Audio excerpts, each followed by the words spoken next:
ethi ayi lapha sithola ukuthi une-cancer kodwa manje i-cancer indlela esingazama ukulapha ngayo ukuthi sisike isingenile la ngaphambi sobona bazosika la ingene epipini la ngaphambi phezulu ekhinqeni bazosika ikhinqa basika nje la balisika basika ikhinqa yebo balibuyisela cha hawu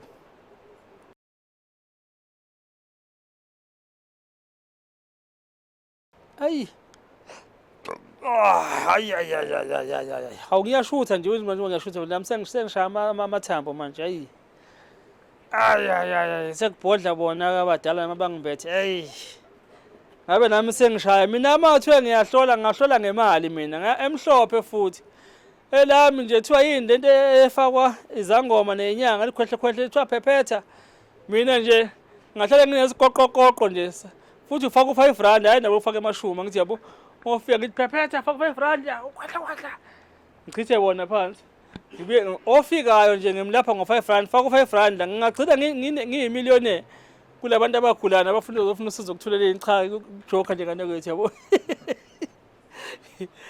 South Africa siyabikela ngane zakwethu kuphi nakuphi khona ngane zakwethu sinibela phansi kwengosi ethi ke abantu bayagula kulukhuni South Africa namhlanje ke sinomfowethu futhi naye after nobade nibona umfowethu ekhona la nangomunye ubafo naye ke usuka le ndawo zasemelimoto kodwa uzosho ukuthi kephi isigodi unenkinga naye bafethu njengoba nibona nje akafakile ibhola lapha ngaphambili isikhwama lesina samadoda sobudoda bakhe lobe nibonayo isimo nje ngathi shuthi ke isintando's case number 2 case esimile nekantando njengoba nibona nje kanje kodwa kuba fuzosho ukuthi ke uphethwe yini mntaka basekubuyela kunjani mfethu ngiyaphila njani siyaphila unjani kusami hayi ngiyaphila ubani igama mfethu ngubona wakhe Sibonelo Mpanzi kodwa ke bangijwayele ukuthi ngusibonele ekhaya kusemelimoto kephi nemelimoto yaseNdundulu eNdundulu yeah la kwenzeka khona ingozi angazi basho njalo hayi andana ubona uginqika imoto lapha noma mhlambe nawe uyatapa lamasigqinqa ama-truck lapha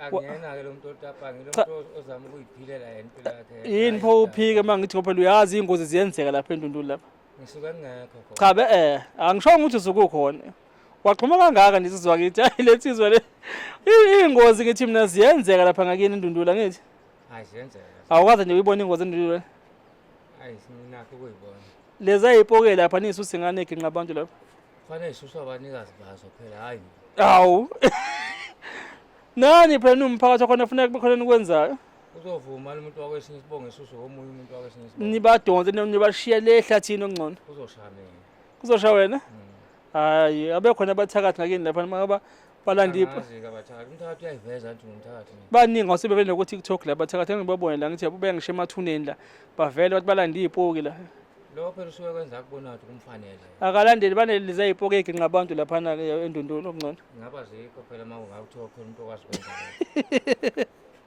cha ngane yakwethu amancoko nje mfethu ngiyakubona nje bafu ukuthi ke lesimene sokuthi uyagula ngicela nase enhlungwini zikhona mfethu kwenzakalani kade lokhu usendela izithombe zakho kuthiwa afuna kasibonane kodwa ke isimo besingavumi namhlanje sibonga nje uNkulunkulu sezavuma ithuba ukuthi sikubone kwenzakalani mfethu ngoba ngiyabona la amasende lawo kwenzakalani bafu ukuze mhlambe indaba uzoyithola kahle ngcono ngiqale phansi yebo izizoyikhipha egcineni okay mangaphosiswa ku-2018 noma ngasakhumbulwa kithi nyana yebo so kwakunento eyayimila la ngaphambili endukwini emila njenge-cornflower yes so lento inokuba buhlungu nje kuhamba kwesikhathi ngase-ke ekhaya bethi angihambe ngiye esibhedlela ngaya kuso ngayisho esho bafike bathatha isiqubu befuna ukucheck ukuthi mhlawumbe anginazo iy'mpawu ze-cancer so basithatha isiqubu esho makubuya ama-result bathi ababoni lutho bona kodwa bazongenzela incwadi ukuthi angihambe ngiye eKing Edward lapho engaya khona nakhona futhi base bethi eKing Edward cha abantu abadila ngalezi zinto sizokunikeza incwadi base St Edens abantu abadila ngezinto ezikanje so uma bangenzeleka incwadi eKing Edward ngihambe nge-St Edens ngifike khona baphinde bethi bazothatha isiqubu ngokwabo ngangwaphethe ama-result lawa aphume esho ukuthi bathi ababoni lutho fike lapha-ke e-St Edens bethatha isixuku ngokwabo bese-ke benginikeza i-date engizobuya ngayo uzozwa ama-result athini. Uma ngifika bese bethi-ke ngine-cancer, i-cancer kuthiwa ngesilungu i-penile cancer. So-ke bese bethi-ke nginika i-date bethi angihambe ngizobuya udokotela ozokunikeza usizo bazongifonela bona. So ngihambe-ke ngiye ekhaya mina bangifonela angisakhumbula kunenotwa kwakuJanuwari ngo-2019 bangifonele-ke udokotela athi uze kumina kahle kahle. So angingakwazi ukufika eThekwini, ngingazama nokumali kungenayo ngoba angiyena umuntu osebenzayo ngihlala ekhaya. Hhayi ngosizo-ke labafowethu engishaya nabo eMelmont bangilekela ukuthi ngikwazi ukusuka eMelmont ngifikela eThekwini. Ngifike udokotela ngempela ungilindile ethi ayi lapha sithola ukuthi une-cancer kodwa manje i-cancer indlela esingazama ukulapha ngayo ukuthi sisike isingenile la ngaphambi sobona bazosika la. Ingene epipini La ngaphambi phezulu. ekhinqeni bazosika ikhinqa Basika nje la. balisika Basika le. ikhinqa Yebo. balibuyisela. Cha. Hawu yini So ba ngangabi nankinga because ngangifuna ukusizakala mina because bathi i-cancer kahle kahle uma isidla kakhulu iyakubulala. bathi ikhensi sekhinqeni Bathi singenela ngaphambi. shuthi sekhinqeni Iyangena yahamba kakhulu. ehe So bona indlela yokuyivimba ukuthi besike la. awu uNkulunkulu wami So ngangabi nankinga-ke lokho mina mangisazophila-ke inkinga anginayo because ney'ngane ngizele ayikho into engathi ngisazoyijaha ukuthi mina mhlawumbe ngijaha ukuthi ngifuna intombi ethile ngifuna intombi ethile ngifuna usizo ngiphile ngiphambi njengo wonke umuntu. yebo mfethu So ngivume-ke mina ukuthi benze lowo msebenzi lowo. So bese bengi-admit-a-ke noma ngasakhumbula i-date but i-date engikhumbulayo yokuthi i-operation ngayenza nini. So Bancenza amadlozi. ngivumele inkinga ya mfethu bengilalisele cishe ngahlala iviki ngifikile because i-operation ngayenza mhla 14 January 2019.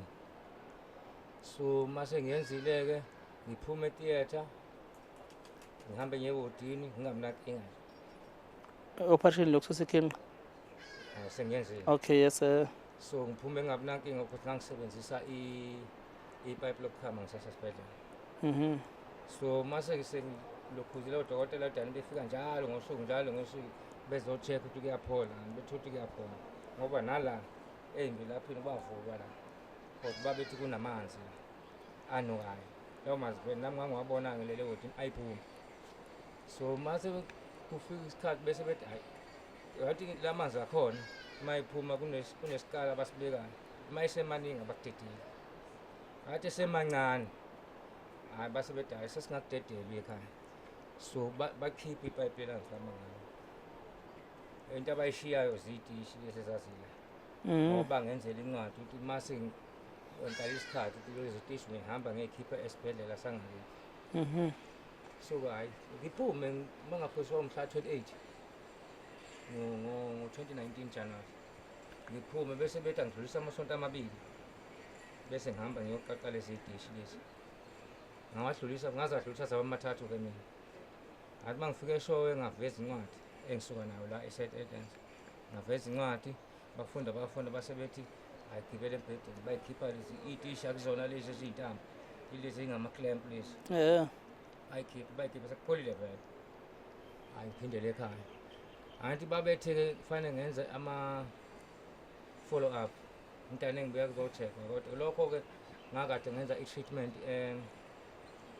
e-Albert i-treatment ye-cancer because lapho St Edens abayilaphi i-cancer but bayenzela incwadi uhambe kuye e-Albert.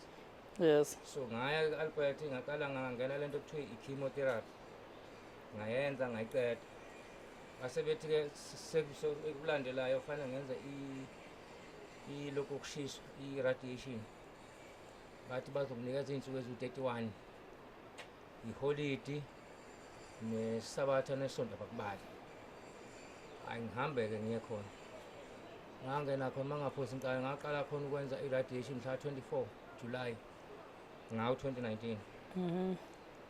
ngidane ngi-attend bangama-weekend bethi ungakwazi ukuya ekhaya manginayo imali yokuthi ngihambe ngiye ekhaya phinde ngibuye manje ngangenza kanjalo.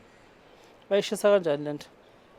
I-radiation kunomshini ongena kona ya because ingubo osuke uyigqokile wena ikhipha ukufake lezi zakho, so kunomshini uphenduka like ngathi like njengowe-CT scan, but-ke wona usuke ushisa ngoba uyakuyaluzisa kahle kulo mbhede wakhona. So bayishisa kanjalo-ke, awuzwa lutho uma benza bona, but ngoba bona bakwenza ngale ndlela yabo uzwa emva kwesikhathi ukuthi khona into yenzayo. Angiyenze ngiqede ngiphume mhla ka-August bangaphosi wabo mhla ka-28 sengiqedele izinsuku eziwu-31 bese bethi-ke e-Albert hhayi udani ubuya-ke sizo-check ukuthi ngabe lokho besikwenza kwenzekile. Hhayi ngibuye benginika ama-date ngibuye akwazi ukuhamba kwesikhathi. Hhayi mase ngifakela amabhuluka ngaphansi ngibona engathi sekuba nesikhadlana esivulekayo la. Lithi masivuleka kangaka bese ngithi hayi angingahlali phansi ngibuyele emumva mina lapha e-Albert lapha engangiswa khona ngithi mina inkinga kanje. sivuleka phi isikhala ebhulukweni? I-underwear ya ngibona ngathi i-underwear uma uyigqokile ihlala kanje. yes So manje ngibona kuvuleka isikhala kanje. oh yaxeka Nomehluko isikhala ukukhulu isikhala yena. Ngibuyele khona ngathi hayi nayi inkinga kanje. Bese bethi hayi asithathe amagazi. Bafuna ukucheck ukuthi ngabe i-cancer yelaphekile. alikakho ukhumala isende lesikhathi? Kodwa ngangibona ukuthi kunomehluko khona ya owenzakalayo.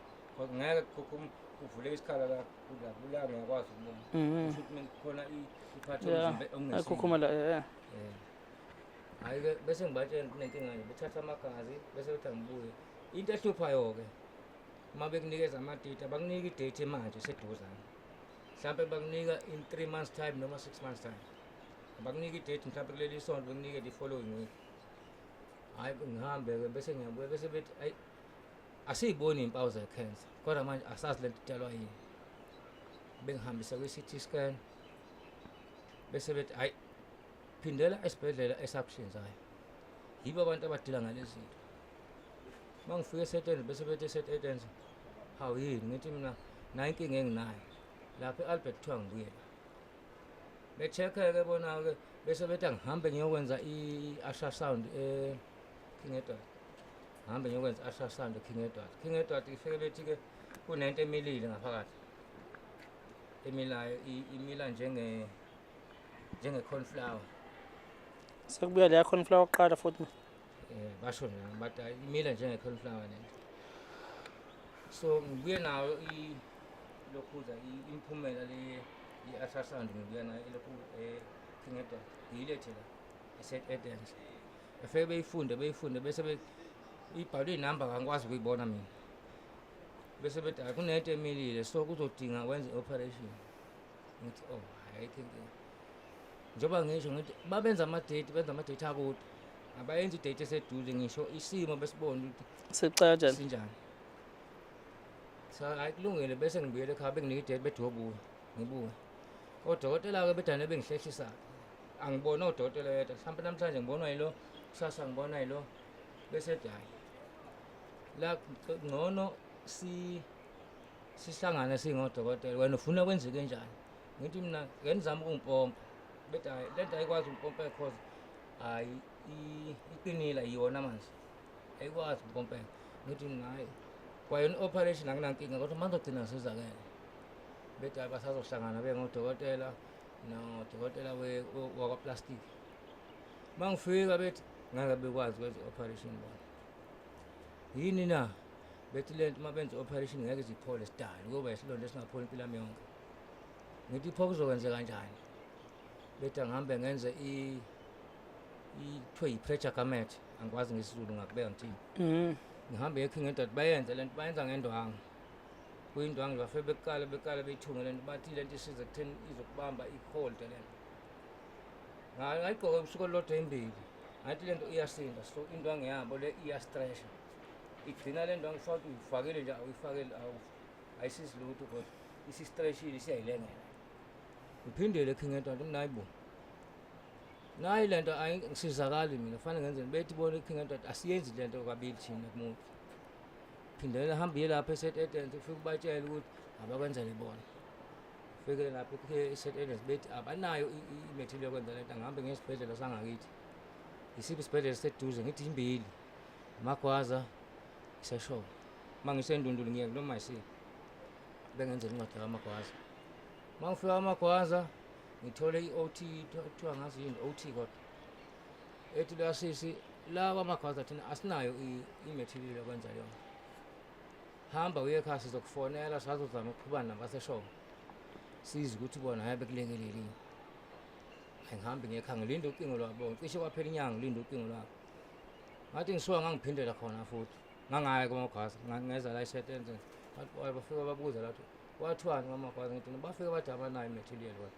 angilinde ucingo laseshowe sengilinde isikhathi eside ngibona akuqhubeki lutho nesimo lesi asimile siyaqhubeka bemfonela lo sisi bembuza ukuthi kwenzakalani ngobani bachaze njengoba ngisho bethi akanayo i-material yena yokwenza leyo nto so mase bese bethi ke lo sisi hayi kulungile uzozama bafonela bona yena esho enze isiqiniseko sokuthi bangilekelela lokho bakusho nini last year ngoNovember November 4 ngigcina mina eSt Edens lo ngathi namanje abangenzela yona eSt Edens bethi angeke esho akaze ngiyini ngoba lento vela bathi angiyoyenza ayingilekeleli okay ngasikhathi bese likhukhumele vela bese kusuke kungikhampela kodwa bengayi kangakho ngikathi ngiyakubamba inkosi bakhukhumela but hayi kangaka manje sekuwesa kakhulu mana-ke baba izinto zezulu subahambile abantu bezulu nabo ngike ngabahamba bathini bona bangitshela ukuthi ilombo kodwa manje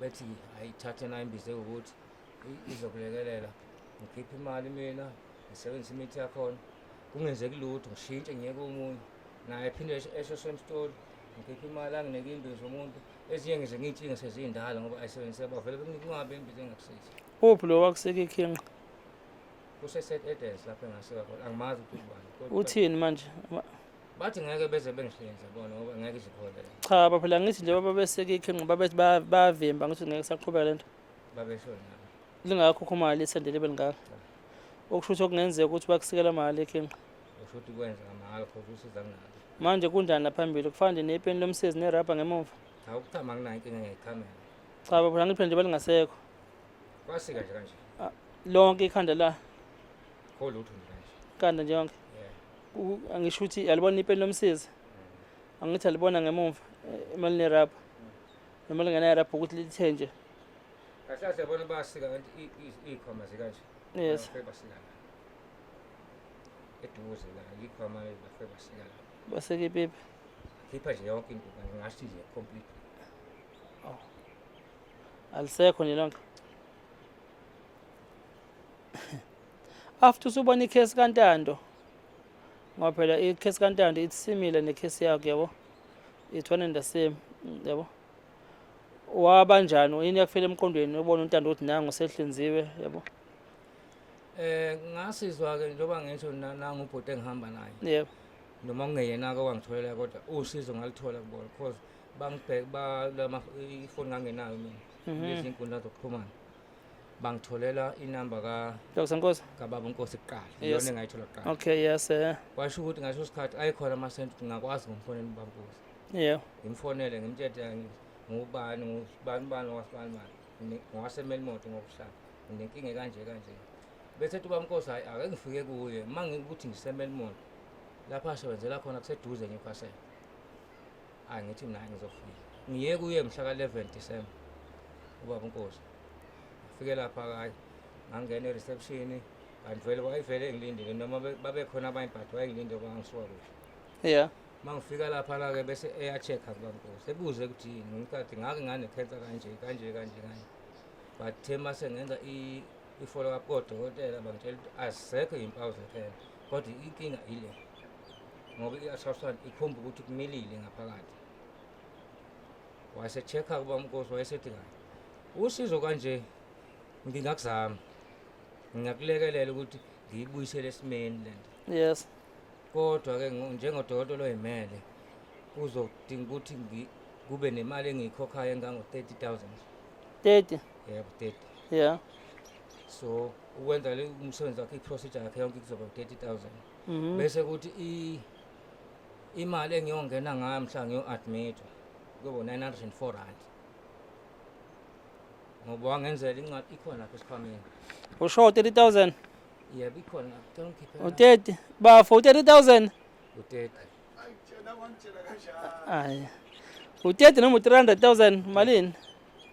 U30 man. Ake kulungile bafo ngifuna ukuthi ikhiphe bafo leni yabo. Ngoba anginankinga sizomfonela uDr Nkosi just yabo to confirm ukuthi if u30,000 South Africa ngeke ehlulwe ukusirezela u30,000 yabo. Yabo kusho ukuthi umonakalo phela awumkhulu kuwena ngaleyo ndlela maku30 because kuntando yayila ko 150 kontando. Yabo.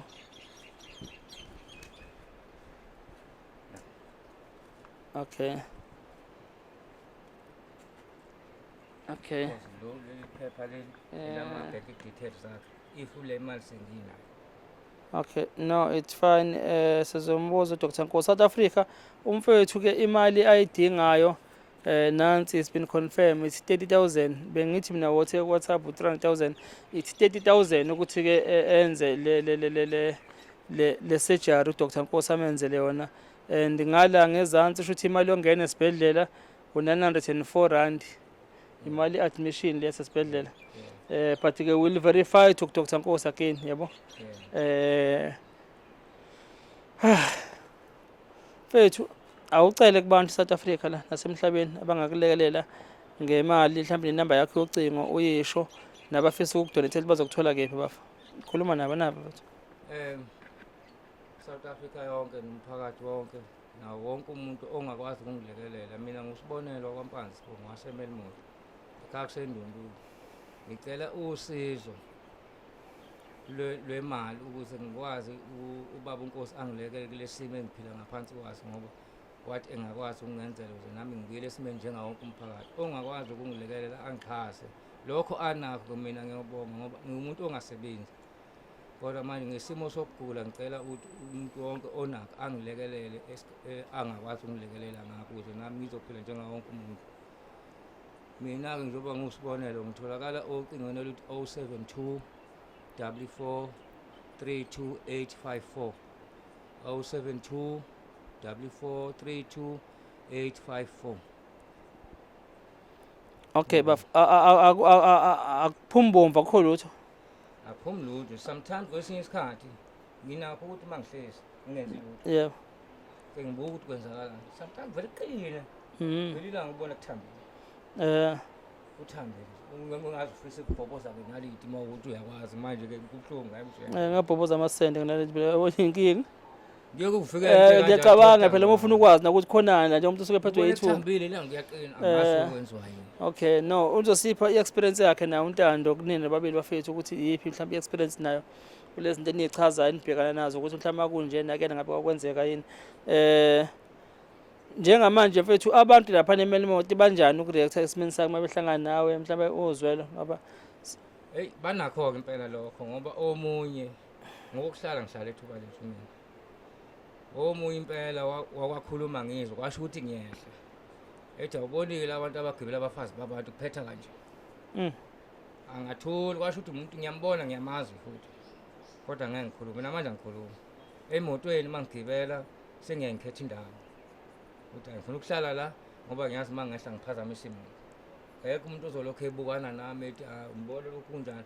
Vele ba react abaningi but obhuti engiphila nabo njengaye le ngihamba naye nabanye abasebenza erent yangasekhaya eMelmore. Nabanye nje obhuti esakhelene nabo. Abanakho lokho. Abantu nje abanye bakhuluma ngizwe abanye bakhuluma ngingezwa. Sengathi ngajwayeza ukufaka ama-earphone ngisho ukukhuluma ngingabuzi ukuthi uthini. Bayikhuluma nje umbuzo wambuso ukuthi ke okay ke ngigibela abafazi babantu ke ukhona omunye baba unesimo esifana nami kanje naye wangakhona eMelmore. Ngithi bese ngithi mina lo baba ngoba uhlala nomngaka kwenza yonke into nomngaka ubagibela nini ke abafazi babantu yena.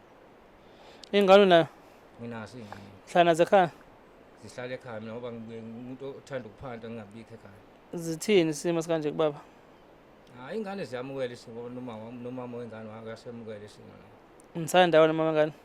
yebo sendaweni. Ish, siyabonga le support ukuthi akwaziyo ukusupporta ngayo. Manje mfethu noma-ke uDr Nkosi elungisa lapha but-ke akusekho. Mina ngisenendaba into engifuna impilo. Yes, impilo ebalulekile sengasho ukuthi nje yabona nje angazi ngizothini bafethu. Yes, konke phela mawufunda nengane mizele iqala ikhase ifunde nawo kuma ngoba ibona abantu behamba naso kufika isikhathi sokuthi iyoze ikwazi ukuthi iqine amathambo ikwazi ukuma ihambe. So ngiyakulokhu nje lokuthi makuthiwa i-cancer kufuneka kunqunyeke lokho kwanqunywa, but still njengamanje naye kunalokho ukuthi kube ngcono sokuwesi kakhulu njengamanje. Njengoba ndeswayo ngibuza ukuthi shuthi ngenzeka mhlawumbe ukuthi babekunqumela into ongayona yini ke ndeswayo amaphutha akayenzeka noma ubani. Sifunda ngamaphutha naye mhlawumbe wayefunda naye betshela ukuthi i-cancer show ibambile kanti akayibambanga, but ke naye uDr Nkosi uzakena ukuthi ngabe i-cancer ngabe uthole uzoyilungisa isimo. Yebo. Washo njalo ke ngisuka kuyena. Wathi uzoyilungisa? Wathi uzolungisa ukubuyisela esimeni. Okusho akuyona i-cancer. Hayi ngoba nakhona bathi ayisekho impawu ze-cancer, aza ngaya kabili. Yes. Bangitshela ayisekho impawu ze-cancer. No. Kulungile mntaba sikuphisela inhlanhla mfethu. eSouth Africa siyacela-ke ngane zakwethu siyaphaphatha sikesirezele 30,000 South Africa sikwazi kumfethu ukuthi-ke akhokhele uDr Nkosi. Nalabo-ke mhlawumbe bafuna mhlawumbe ukhokha direct bona nakuyena uDr Nkosi sizozama ukukhuluma naye if indeed siyithola i-account mhlawumbe noma sakhele i-trust account esingakwazi ukuthi abantu abagulayo kanje bakwazi makufakwa imali kuyena laphana straight directly sekwazi ukuthi no imali siyenele umuntu angene enze i-operation ngoba into ehlupha kakhulu ibhedlela lezi ezimele okufuneka kungene kusona ngoba izona ezisuke zinemshini yokuthi ukwazi ukuthi yenziwe perform le operation ngendlela.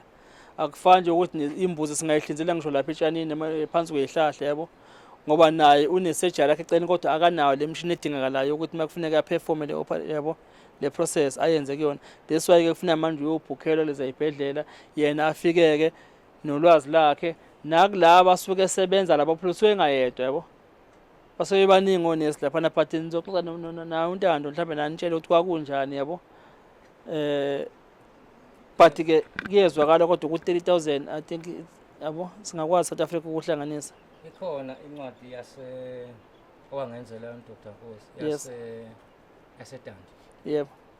Kodwa wayesethi okwamanje basa-renovate i-theatre bengakaqedi. Mangaphosi singcine last week kumkhona ngibuzo sebekukhona bathi abakaqedi. Yes. Laba ba-renovate i-theatre. So mase beqedile kuyobe sesho sekuphelile. Ngoba nabo bakufanele beqedele last year August namanje bathi. Iyo lento ehlupha phela into kahulumeni ongazi ukuthi-ke imali zakho kubentela zisuke sezikephi ukuthi sisebenze ngoba into esibhedlela nje uyabona ukuthi into efuneka iphuthume ngabe kuthi iya-renovate ilungiswe. Kungakhona kuku-renovate kuphela khona iy'bhedlela ey'nkulu la oyutshelwe ngazo ukuthi this is one of best of hospital njengabo nje o-Chief Albert ikhona le mshini le kuyona ngithi yabo yokuthi kwazi kanje, but ukuthi-ke umuntu oyi-expert uma bengenayo bona bangakwazi ukuthi ngazi uma kuyavuma ukuthi asuke ngaphandle eze azoperforma ngoba phela ukuhlinza kuphela nestaff esuke silekela abanye onesi abasuke bekhona bema-expert, but lo dokotela osuke khona okuyena osuke ngempela engcitha buchopho uzokwazi ukuhlinza uyakwazi ukufika ahlinze aqede bese-ke ashiya ama-instruction ukuthi-ke senombheka kanje singaze siye ey'bhedlela eyi-private ngithi yabo. Uma uhulumeni njengayovula lowo mnyango ngicabanga ukuthi-ke iy'ngelosi njengo-Dr Nkosi baningi abantu engakwazi ukuthi sizibaseve yabo, baningi abantu abangaseva but ngoba sinamali sizothini-ke sizogcina phela sizama basinikela khona sihambe seyibhedlela lezi eyi-private ngoba ziyayivula iminyango ukuthi abo abasize. Recently kade ngenza i-case kamfana nangu lo mfana wasenza last week. uNkulunkulu emuhle sivele i-private hospital esiseGoli sithi umfana siyamthatha bazokwazi ukumfaka ngaphakathi-ke bamlekelela, but sali nama-confirmation because basa-verify nama-account kamakho ukuthi ngempela akasho nokuthi akanamali mhlawumbe ngala unemali because phela abantu asathembekile, but as soon nje be-verify lokho umfana sebeshilo ukuthi bazomthatha bamfake esibhedlela. Esithemba ukuthi nakuwena angeke sikulahlele izandla se-South Africa sizokwazi ukuthi baphakamisa izandla abantu badonate ukwazi ukuthi uyenze le operation mntaba. No mfethu siyabonga mntaba. South Africa naloko usizo senelizwile abantu bayagula. Ungakubukeli ukuthi lokho ngoba ikusasa laziwa ngane zakwethu alaziwi ikusasa. Ungayibona uyiphila namhlanje nawe ohlekisa ngomuntu ogula awulazi kusasa ukuthi uyobunjani. mhlawumbe wona sokobe sekuwesi ngaphezulu kwalokho ungathi into mayibukela kude uthi ngeke yenzeke kuwena. Mina nje sengibatshela hayi mina ngivuthiwe mina ukubona izifo zabantu abagulayo. Sengibone mhlawumbe ngishiya inyanga ikaze ibone sengikubone nodokotela. Lokho esengikubonile nje mina ngithi yabo ayi mfethu ayi ngaphezulu kwamandla futhi nje sengiyacela ningaveli ningisendele ndiyithombe qala ningitshela okungcono ngiprepare ngithi yabo ngigcine ngasakwazi ngisho ukudla ngithi ngiyadla ekhaya umuntu uvula ifoni vele kuvela isithombe ongaza ngithi yabo phushela ukudla lapha vele ubona ukuthi kuvala ngisho inhliziyo notify phela qala ukuthi kunesithombe esikanje ngingakusendela yini na ukuze mhlawumbe ubone ukuthi into engiphethe ngoba manje wena ngiyazi usuku ugula mhlawumbe nawe ufuna i-attention yami nencindezi ukuthi mayibona ukuthi ngaze mhlawumbe uzoresponda but phela ngifuna ngiprepare nami ukuthi isithombe kuzosivula ngilindele noma ngabe yini yabo ngingathi nje bhu bese ngibona into kanje ngoba nami usuke usungilimaza yabo but mntakababa sothola mfethu siza simthembe uNkulunkulu. Hayi ngiyabonga kakhulu. No, South Africa siyabonga ngane zakwethu nothando nisinika lona nje ngendaba esihamba khona ethi siyanithanda siyabonga nisalahle emakhaya.